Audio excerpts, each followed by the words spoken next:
All right, millennials are wealthier now than their parents who are at the same age in drastic turnaround report. I got a video here as well.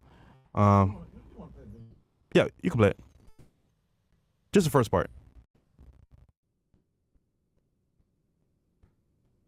Fun fact, he's in Orlando as well. I spend the day in my steel toe boots. Oh, this commercial. Lame. Anyhow, yeah, he talks about what's going on right now with the current market and millennials, and it's really crazy what he's talking about with the Yeah, I think most of us in America would define the middle class as somebody who can work a 40-hour-a-week career and can have the income to purchase the average home in America, and possibly even have a spouse at home, raise a couple children, take a 2-week vacation, have a car that's 5 to 10 years old, nothing fancy, still turning the lights off in the house. Like a lot of us grew up middle class, and we watched what middle class was in the 80s and 90s as millennials. And nowadays, that's what's moved the goalpost more than anything is the housing market. Because just 5 years ago, the median household income was about 60, 70,000, and that's what you needed to qualify for a home. Now in 2024, the average home is 400,000, 420 for most of Americans, and you need about $120,000 as a income to have a shot at qualifying for that house. So just in the housing market alone, I feel is what shifted the goalpost. And if someone can afford to purchase a home, which is fine, maybe people are going through struggles or need more time, you're then forced to rent because you need somewhere to live. But now the rent prices are taking up 30 to 40% of people's income, making it harder for them to save for a house. So it's this perpetual cycle that has keeping people out of the middle class, which is what we're seeing at a rapid pace here in the last few years. So 120. So nowadays, people bring up middle class. I think it's pretty much like dead. I think now where middle class is basically like either you're successful and you have a high-paying career, or you're not successful and you're working at minimum wage or average minimum wage. What do you think about that, middle class? Yeah, I mean it's slowly evaporating, right? Because I don't. It's either I would say if anything, it's more along the lines of you're either poor or upper middle class. But this whole middle class thing, it's not even, because you could barely make a living with a middle class salary. Like you could really like you I mean, other than paying your mortgage and paying for the cars and food, because food is outrageous right now. To me, like vacation and maybe once a year if you're lucky. At that much? $50K a year, yeah. Yeah, because $50K a year, you could provide for yourself as a single guy. But like for a family, man, I remember you used to be able to provide for a family with $50K per year when I was like growing up. Now you can't. There's no way. Like you mentioned, most you're gonna be properties struggling now are $400K plus. Yeah. That is not cheap. And then you add in the cost of living, food, groceries, and then car prices. I think the average medium is like, when we talk about Chris, what was it, like three to 400,000? Yep. And nationwide, 300,000 to 500,000. Yep. So you're gonna need a lot more money, and as well, everyday expenses are even higher. So I think middle class is pretty much like gone. Upper middle class is a good thing to say as well. But honestly, guys, like this is why people nowadays, especially millennials, don't want to buy.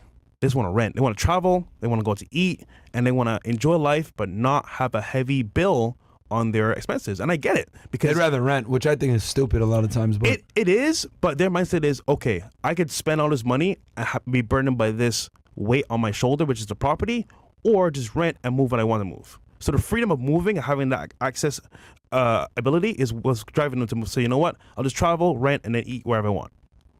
I mean, I get it, but it's not smart though, because you're paying rent to somebody's mortgage when you pay your own rent, which is your mortgage. But yeah, I mean, renting makes sense sometimes. I mean, actually, it makes sense most of the time, right? Like buying is not always necessarily the best. But my issue is that they don't own any assets. That's the biggest thing. Yeah, it's like they don't have any assets. If you want to rent where you live, that's fine, but do you own assets? And most of them don't.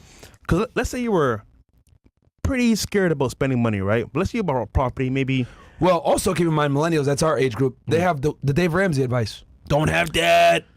True. Right? You know, save your money. Like, you know, it's this whole like doom of having debt in general, and they think all debt is bad. But the reality is, it's only really consumer debt, because Dave Ramsey teaches millennials and even people like our age, like, he tells you don't even take a mortgage to buy a house, Dave Ramsey. But to be fair, people should follow his advice though, because most people are not good with money. So they're gonna do the worst things possible to the extreme. For idiots, yes. So generally, for idiots that don't understand how credit works and how debt really works, Especially when you live in a country like America that's run by a central fucking bank. Like, debt, if you know what you're doing, is very intelligent. I like how, because like Robert Kiyosaki, Grant Cardone, Ken McElroy, these guys talk about debt where you can use debt as a fucking asset, which is true, because because we live in a debt monetary based system. If you're able to use a debt intelligently and acquire assets that pay for themselves, then the debt is 100% worth it. So, okay. I mean, honestly, bro, from my opinion, what millennials should do is they should work their asses off, I want to say overtime as much as possible, and then at that point, use that money to buy property. And if you can't do that, work 2 to 3 jobs minimum. But yeah, you got to suffer for a few years. Oh, I'm tired from work. I want to watch TikTok. All right, buddy. Well, then that's where you're gonna live at. Rent forever and die as a renter. But yep. Quick word from our sponsors. Go ahead, Bill Mo. All right. This episode is sponsored by Upside. The free Upside app gets you cash back on daily essentials like gas, groceries, and dining. There are over 100,000 gas stations. My favorite is Shell's and Chevron, which Upside is compatible with. Like 100,000 gas stations. Oh yeah, go up a little. Yeah, gets you back, cash back. Yeah, and yes, it's real cash back. No confusing rewards, points, or credit. Just actual money you can transfer straight to your bank account. Frequent Upside users can earn up to an average of $340 per year. To find out how much you can earn, click the link in the description and get an extra 25 cents back on every gallon on your first tank of gas. Next, claim an offer for whatever you're buying on Upside. Then pay as usual with a credit or debit card. And all you got to do to put that, you just go on the app, click wallet, and then look at that. Simple. All you have to do is have your information and Upside will take it. And just follow the steps and get paid. People can earn up to 3 times more cash back with Upside than any other product. This includes loyalty programs and credit card rewards. $100 million is cash back is being earned by users each week. Some places you can find them. Some places I'm scrolling. Some places you can find them like gas stations like Phillips, 66, Shell's, Valero, Circle K, Marathon, Chevron, Exxon, Mobil, TA, 7-Eleven, Love's, BP, Casey's, Sunoco, and many more. Restaurants like Chipotle, Myron's favorite, Papa John's, Dairy Queen's, Domino's, Mario's Pizza, Arby's, Checkers, KFC, Popeyes, Rally's, Taco Bell, many more. Scroll down. And top earners are making $300 a month. Find out how much you can earn. Click the link in the description to download Upside and use code FNF. That is code FNF to get an extra 25 cents back for every gallon on your first tank of gas. Or scan the QR code here to claim this offer. And thank you, Upside. Oh yeah, download free Upside app at upside.app.link/FNF. And thank you, Upside, for sponsoring this episode. All right. Cool. Thank you, Mo. So where we at here? So for millennials, what advice would you give to them to like move forward and become better? I think buying real estate is the way to go. Yeah. Like I think all your money guys that use like work as many jobs as you can, even if you got like a bullshit like minimum wage job or whatever. Like you can work multiple of those. You can work maybe at a burger spot, then do Uber, then do maybe some Uber Eats, whatever it may be, and then make as much money as you can and pick up your first property and house hack your way in. I think that's the best way to get in as a millennial, because at least once you get that first property, I don't even care if you become a real estate investor. Once you get that first property and you're able to live in it and rent out the other side, or you have roommates or whatever, you're able to live for free. So at least you're going to cut your biggest expense, which is living expense for most Americans. Yep. And then let's say you own your car. Bro, that in itself is going to make your life so much easier. You know what's crazy about, especially guys as well for cars? Cars are our biggest thing that we buy next to after rent. Yeah. And we always, or usually we buy cars either with lease or finance. But the more I'm in the car space, the more I learn about cars, bro. It is literally eating at your wealth the more you do that. So paying a car off actually saves you hell of money over time. So that's well said. Yeah, man. Guys, just drive a beater, bro. Like it really isn't that serious, man. Like a lot of people want, to have the nicest car or whatever. For most of you guys, it doesn't make sense. Like unless you're running a business and you're buying a car that's like 6,000, what is it, 3,000 or 6,000 pounds? I believe it's 6,000 pounds. It doesn't make sense financially to own to buy a super nice car, man. It really doesn't make sense for you. Because a lot of you guys have like regular jobs. You're not an entrepreneur. It doesn't make sense. And don't fall for the fucking, bullshit. Oh, bro, have a super nice car. It's worth it. Live a little, blah, blah. Like, no, man, don't fall for that shit, bro. 6,000 pounds. 6,000 pounds. Yeah. Like, don't fall for that shit, guys. It's not worth it, man. Especially like nowadays, especially with the current car market, you're fucked, bro. Yeah, no, hell no. And then interest rates are high. Yeah, wait.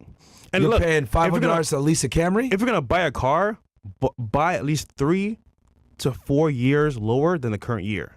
Because I'm telling you guys, it look the exact same, but you're gonna save on depreciation and as well new car tax. Because new car tax basically means you buy the car brand new, the moment you drive it off the lot, you gotta pay a tax, a huge tax, at least 20% down on the car. So off the car. Oh, you mean the value of the car goes going down? Yeah, 100%. When you say brand new, are we talking about brand new as in like the year it was released? It's got current year, or do you mean brand new as in like no zero mileage?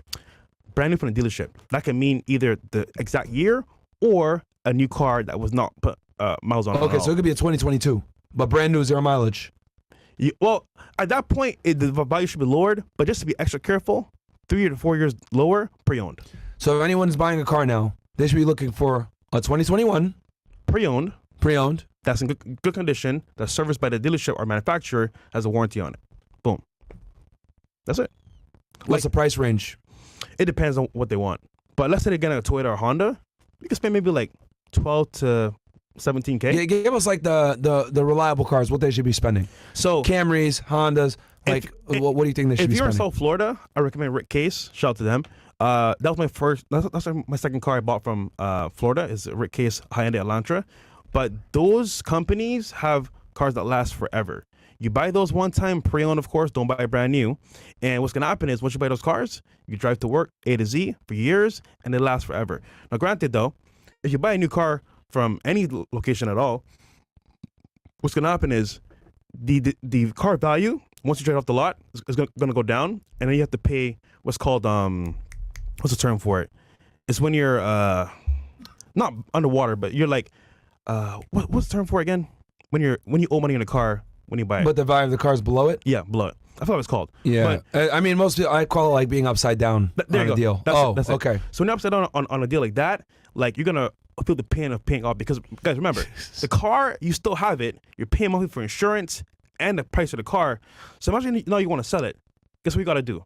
Pay the difference of the car from the value. So that means you gotta pay between roughly. You're overpaying for a car that's worth less. Yeah. Because you locked in that rate. 100%. Oh, God. And they, mind you, they know what's happening because to them it's like, okay, you just signed this piece of paper for finance or for lease, we got you. Remember, they make money on the front. Because those terms were done at the point when you sign that paper, Yes. and you're stuck in They there. make money from the front end, but most of it from the back end.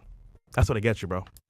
So the front end is easy. The back end, that's where the money goes. Dude, buying a new car now, it just seems like there's no way to, like. It's the finesse, bro. It's the finesse. So at this point, would you advise anyone ever buy a brand new car? No. Honestly, no. There's no point.